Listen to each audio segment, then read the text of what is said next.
Hello everyone, Retrocracer. A while back ago, I made a video about the Sega Dreamcast and the history behind it and how I remember it from growing up. In that video, I also mentioned that I am so lucky that I actually got my hands on a Sega Dreamcast today, and that I have a library of games for it that I have never played before. Now, the weird thing is that I can honestly say, like, from the bottom of my heart, that the Sega Dreamcast is my favorite console ever made. But I have actually never played any of the games myself. Now, I have seen some gameplay footage before, so I know to what extent the console can deliver in terms of graphics and such, but the real question now is, after playing the games myself, will my relationship to the Sega Dreamcast change? Now, the games that I have is a bit varied, which is really good. So I do have the launch title for the Sega Dreamcast, which was the Virtual Fighter. I do also have the follow-up game, which was Sonic Adventures. Actually, I have two of those. Then I have two different racing games. We have a wrestling game. We have what I will guess is an action game. Then we have a soccer game.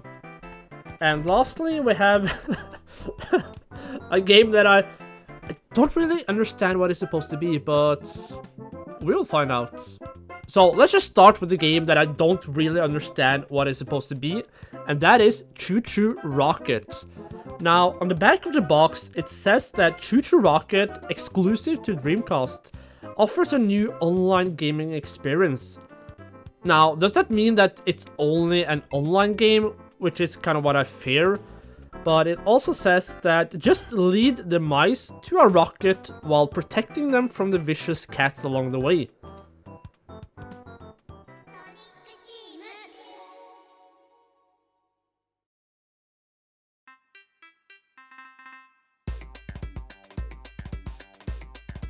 Even after booting up the game, I'm still not quite sure what this is. It seems there is a lot of different challenges in this game, but as for the controls, all you do is use the 4 buttons, put down arrows on the ground to guide either the mice or the cats in a certain direction.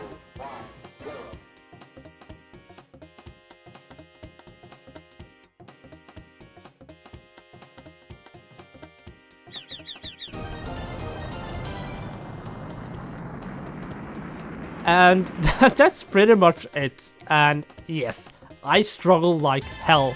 My brain doesn't work under this kind of pressure, so I struggled a lot. As a single player game, this wasn't really the best, but I would guess as a multiplayer game, this could be a lot of fun. I kind of got a taste of it on the last level I tried, where I played against 3 AIs, but that just meant I lost all control of what was happening, and I didn't stand a chance. I think I've seen enough of this game to conclude it's a weird one. Wow.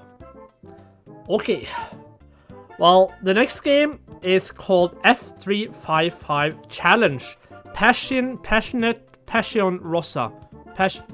I don't know. On the back of the cover, it says, licensed by Ferrari, with praise for its fine quality as a complete work of art.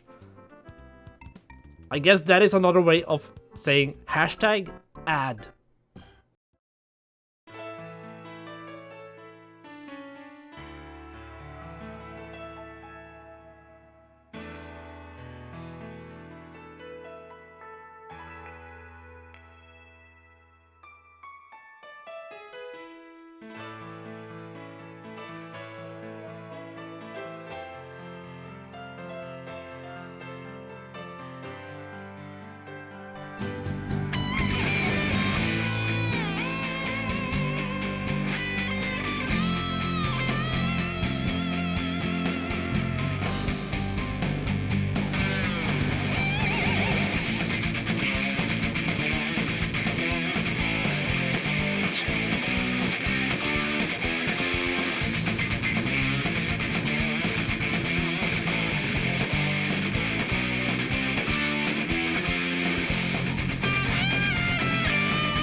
Ferrari F355 Challenge.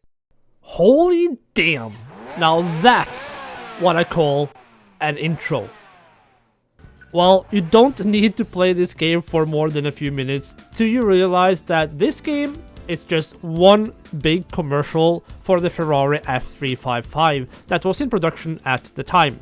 There is only one car in the game, the Ferrari F335.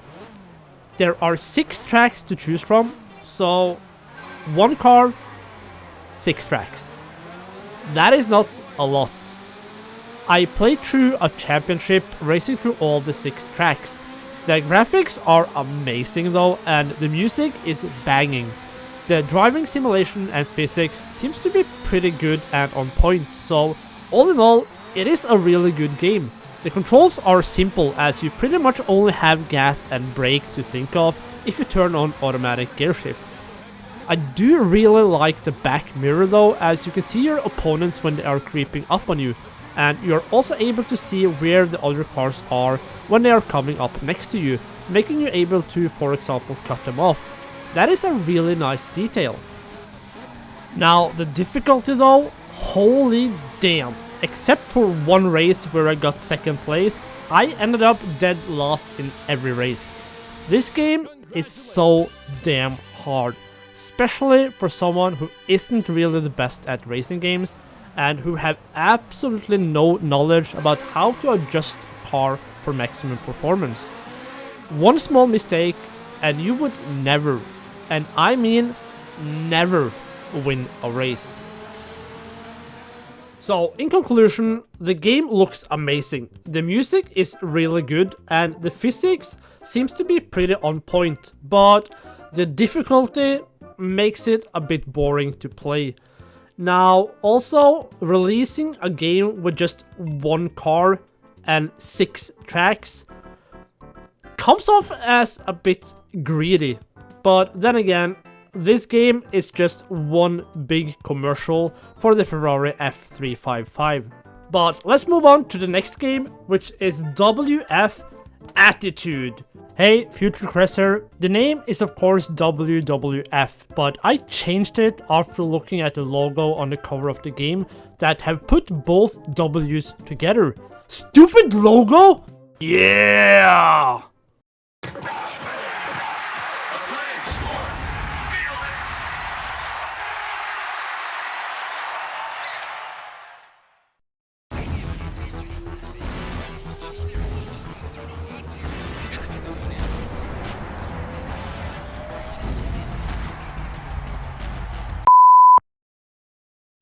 The game features different modes like the career mode, King of the Ring and pay-per-view, as well as the option to create your own wrestler. For this playthrough, I went straight into the career mode. I was actually pretty into wrestling in the early 2000s, in the glory years of Evolution, featuring Randy Orton, Dave Bautista and Triple H. But this game was just before my time, so I didn't really know a lot of the wrestlers. I did know of The Rock, Triple H, Kane, Undertaker and Stone Cold to name a few, but over half of them I had never heard of before. I have actually never played any wrestling games myself before, so the controls were a bit difficult to get used to, but eventually you get the hang of it as soon as you understand that doing different moves is kinda like doing moves in games like Mortal Kombat, where you have to press up and left, for example, before pressing a button to do a move. The game is probably what I would expect from a wrestling game, as it's for the most part a one-on-one fighting game where you do different moves on each other until one gets pinned out. I chose Triple H as my wrestler because Triple H is cool. You can also make your own character, as I said, but I couldn't bother with that. The entrances are supposed to be the same as their real-life entrances, but as I didn't watch wrestling at that time in history, I couldn't really say if they nailed it or not. I did watch some YouTube clips later, and as far as I saw, they nailed them somewhat, though I have to admit, plastering an image of their real faces on those characters can turn out a bit creepy. Just saying. As for a fighting game, it's pretty decent. As I said, I struggled with the controls in the beginning, ending up with only kicking and punching and doing the same 2 moves all the time. But eventually I got a bit more hang of it and was able to do different moves, and that's when it started to become really fun and looking like a real wrestling fight. I did 3 fights which seemed to be pretty damn impossible to lose, but that also made it a bit too repetitive. When I looked at the career schedule, it seemed like I had to do 15 fights in a row before anything changed up, and I had seen enough of the game so far. But I have to give this game a thumbs up, because it was a really fun game to play, and I would guess if you were like a really hardcore wrestling fan back in the days when this game was released, then you would probably have a really good experience. So I have to give this game a pass. So, next game. That is called Millennium Soldier Expendable.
Okay, what an intro. Millennium Soldier Expendable was released in 1999 for Windows, but later ported to the Dreamcast and PlayStation 2. The game is a run and gun shooter, where you enter through level for level, picking up different weapons and destroy everything in sight. The weapons you pick up are super fun, and you can switch through 4 different weapons at a time. You have everything from spread guns to rocket launchers to flamethrowers. The gameplay is chaotic, super fun, and intense at times. It almost felt like a looter shooter, as there are weapons and stuff to pick up everywhere as you destroy enemies or crates. At first, I struggled a lot with the controls, making me play really bad, as the strafe button was just really misplaced, so I could never strafe, which you need to do in this game. So in my first playthrough I died a lot, but still managed to kill a few bosses and complete a few levels. At one point I did really think I had an infinite amount of continues, but I was wrong and it was game over.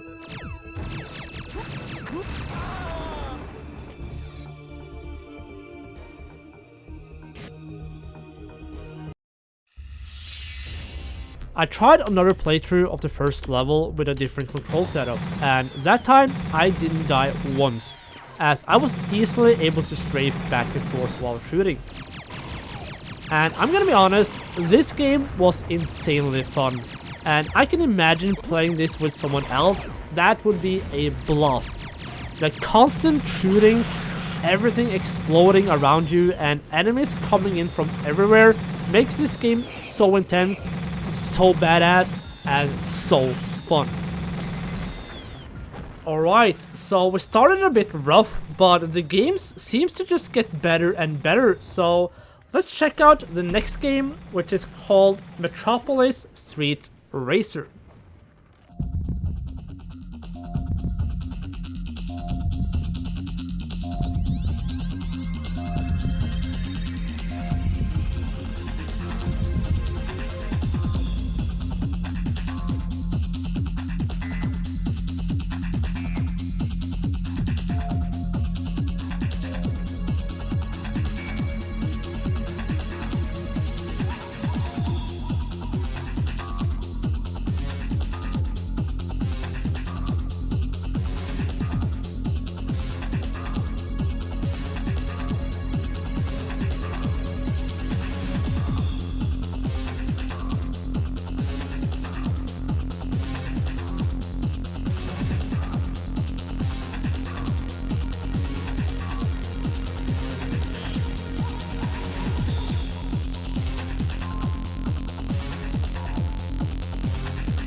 I have to give it to these games, they really don't hold back on their intros.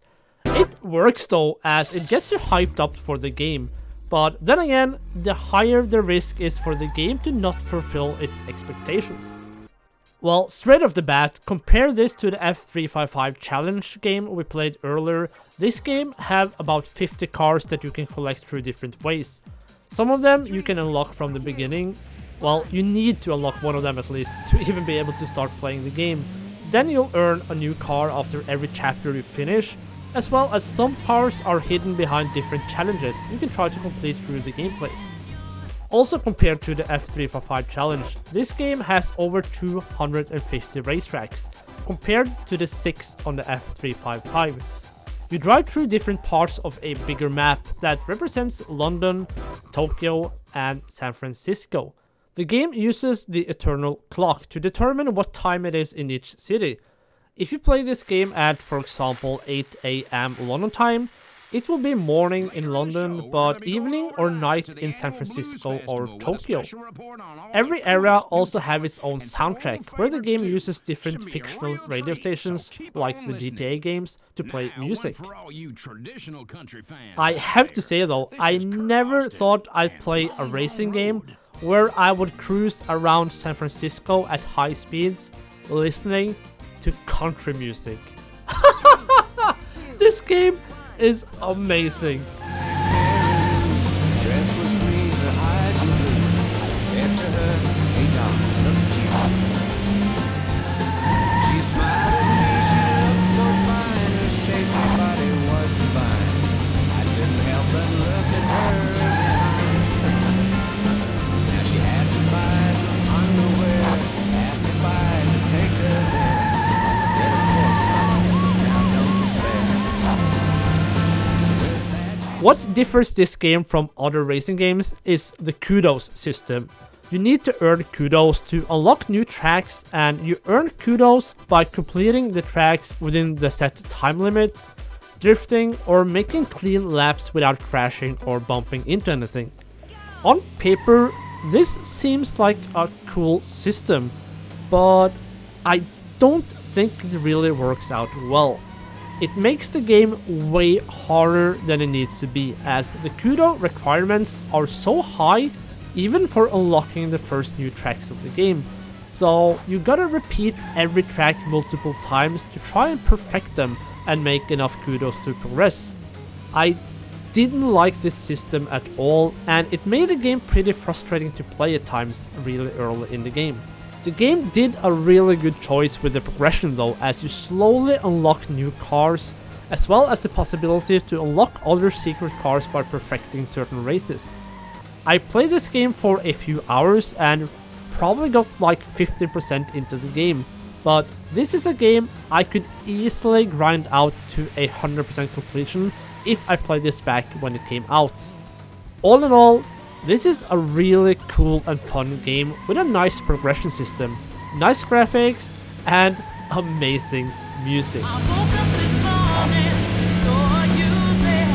I thought this couldn't go on, it's just not fair. I wanted to tell you, but didn't know how. I knew that I had to make some changes. Well, I don't need your lies anymore, so you can pack your bags, get out the door. Seems like I'm Alright, once again, I approve of this game. This game was so much fun. So, next up, we have a game called Dream Soccer. Now, I'll be honest, I don't really like soccer games, and I don't even watch soccer in real life, so I fear that this game might be a bit boring no matter how good or bad it is, but we have to give it a chance, so let's see what Dream Soccer has to offer.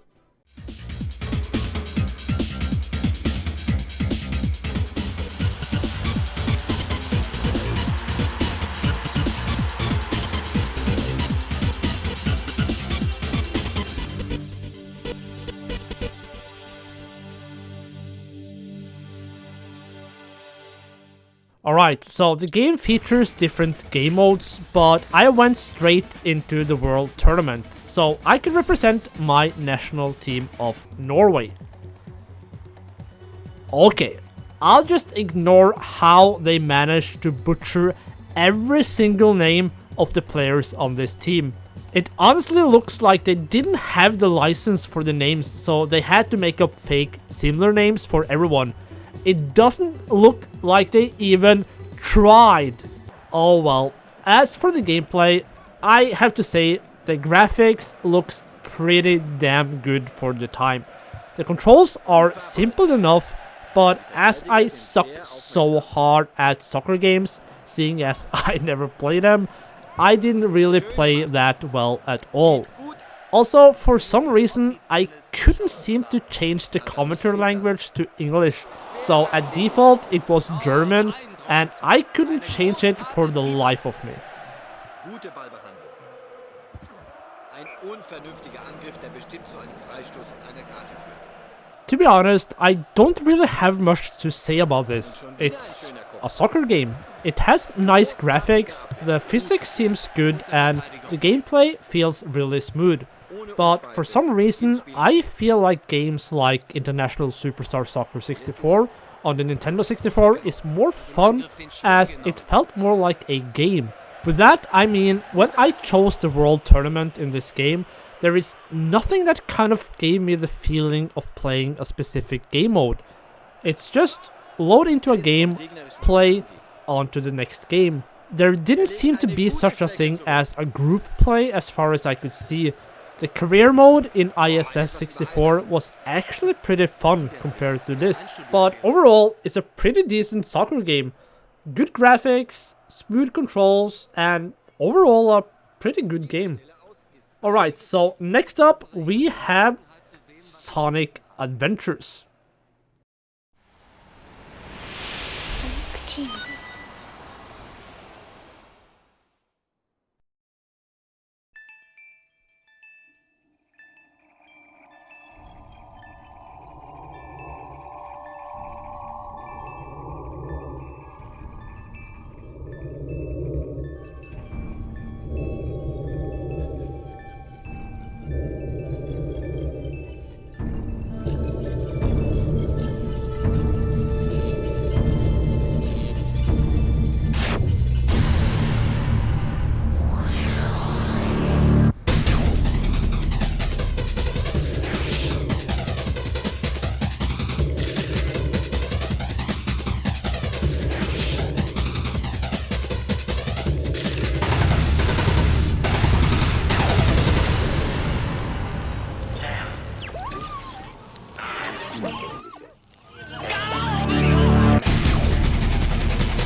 As I've said many times before, I grew up with Sega and the Sonic games, but honestly, I would be a bit concerned about transitioning Sonic into a 3D environment.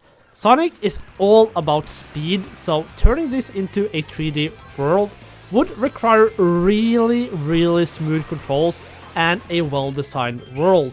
Luckily, I do think they did a really good job with that. So the first level gives you a little preview of what Sonic was all about.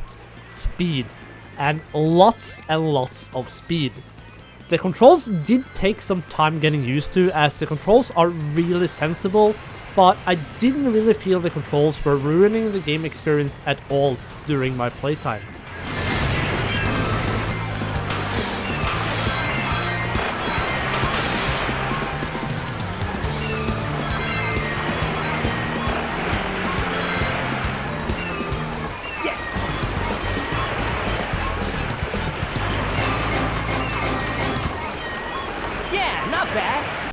As for the gameplay, it seems to be quite varied, with a main hub where you choose where to go next, and then different action stages, as the game calls it. That is a more like a traditional Sonic level, just in 3D. These levels vary a bit as some parts kind of goes on autopilot with lightning speed, which in all honesty, I didn't mind at all. Even those parts gave me goosebumps. Other times you have to take pretty much control over Sonic's movement and make sure you don't accidentally run off the stage as, well, as we know, Sonic is pretty damn fast. I have to say, the level layouts looks amazing, and it does really feel like traditional Sonic levels.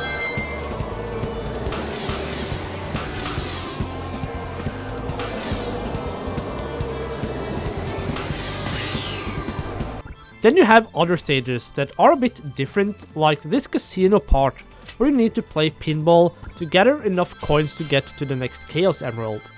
You also have boss fights, as well as you are able to unlock new characters that all have their own stages or missions, as far as I understood. Now, I didn't play this game for more than a few hours, but holy damn. If I had played this back in 1999, my mind would have been blown to pieces. My life would be complete. To be able to play a Sonic game in 3D that is more than playable, with fast speed, explosions, boss fights, and a semi-open world, god damn, this game is awesome. Now, I have to say though, to me, this game was a bit of a where the fuck do I go type of game, and I had to look up a walkthrough at times to figure out where to go next. Some parts were also pretty annoying as I couldn't quite figure out the controls, but still, I would have loved every single second of this back in the days. Sonic Adventures, as far as I could see in the few hours I played this game is amazing, and I am definitely gonna finish this game. Now, that only leaves us with one last game, and that game, as I said, was the launch title for the Sega Dreamcast, and that is Virtual Fighter 3, TB.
So the game features a normal mode and a team battle mode, hence the name Virtual Fighter 3, TB, Team Battle.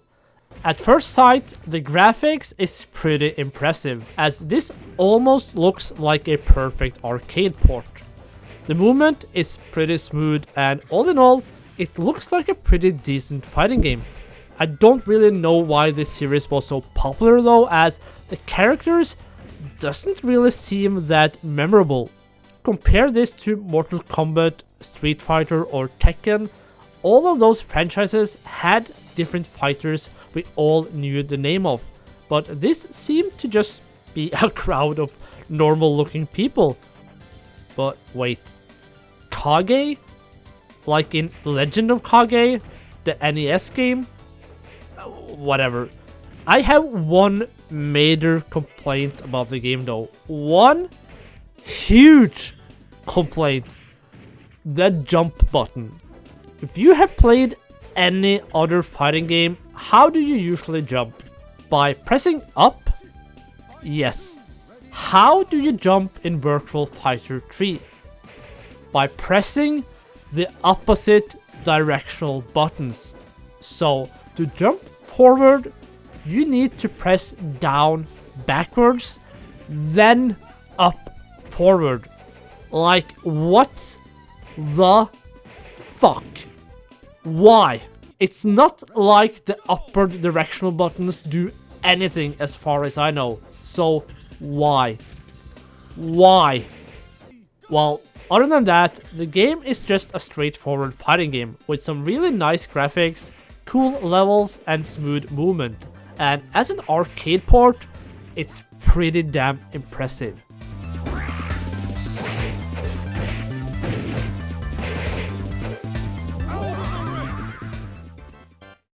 Alright, that was all the Sega Dreamcast games I have. So the question is, have my opinion about the Sega Dreamcast changed? And honestly, no.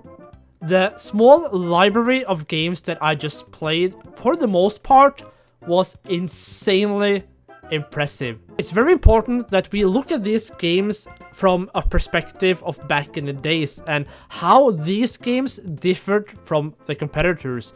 And in that sense, these games are so impressive.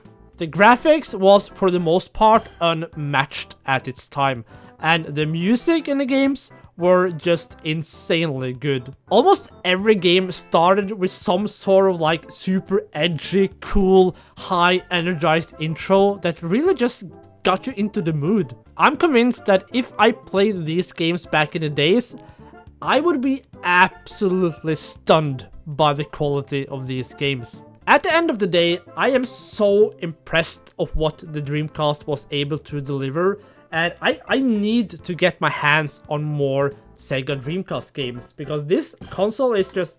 Wait a minute. What? Sonic Adventures 2 on a burnt CD.